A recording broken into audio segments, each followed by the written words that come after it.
আসসালামু আলাইকুম everyone. Ryan 2-3 দিন ধরে বায়না করতেছিল কেক খাবে, তো আজকে ভাবলাম ওকে একটা কেক বানিয়েই দেওয়া যায়। তো সেজন্য আমি 3টা ডিমের দিয়ে একটা কেক তৈরি করব। তো ডিমগুলো আগে সুন্দর মতো ফেটিয়ে নিচ্ছিলাম। এখানে ডিমগুলো ফেটিয়ে নেওয়ার পরে একটু ভ্যানিলা এসেন্স দিয়ে দিলাম।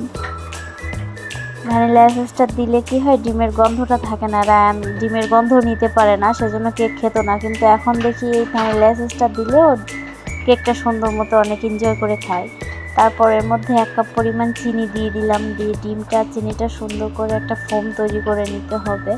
ডিমের ফোমটা যত বেশি ভালো হবে কেকটা তত বেশি সুন্দর হবে। তারপর এর মধ্যে তেল দিয়ে দিলাম পরিমাণ মতো। এই যে আমার দর্শকরা সব এখানে বসে আছে। কেকটা মূলত আসলে রেডি করে দিচ্ছিল আমার জায়ের মেয়ে।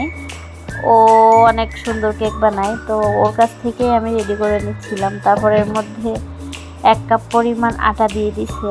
তারপর এর মধ্যে বেকিং সোডা দিয়ে দিল পরিমাণ মতো। তারপর গুঁড়ো দুধ দিয়ে দিল। দিয়ে সব কিছু দেওয়ার পরে আলতো হাতে এটা নাড়তে হবে। এর মধ্যে একটু ফুড কালার অ্যাড করে দিয়েছিলাম আমরা কেকটা একটু কালারফুল করার জন্য। তো এই যে দেখেন কত আলতো করে সুন্দর করে নাড়তেছে। তারপর একটা মোল্ডের মধ্যে এটা ঢেলে দিয়ে এটা আমি গ্যাসে তৈরি করব।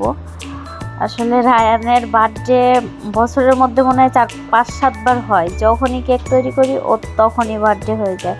ও ভাবছে ওর আজকে বার্থডে, ও তো আমাকে পাগল করে দিচ্ছিল, আম্মু কেক খাবো কখন হবে। বাট আমার একটু সময় লেগে গেছিলো, আমি জালটা অনেক কমিয়ে রাখছিলাম, সেই জন্য আমার 1.5 ঘন্টার মতো সময় লাগছিল। তারপর কেকটা অনেক সুন্দর হয়েছে, একদম পারফেক্ট, কোনো কিছুতেই কোনো কম ছিল না।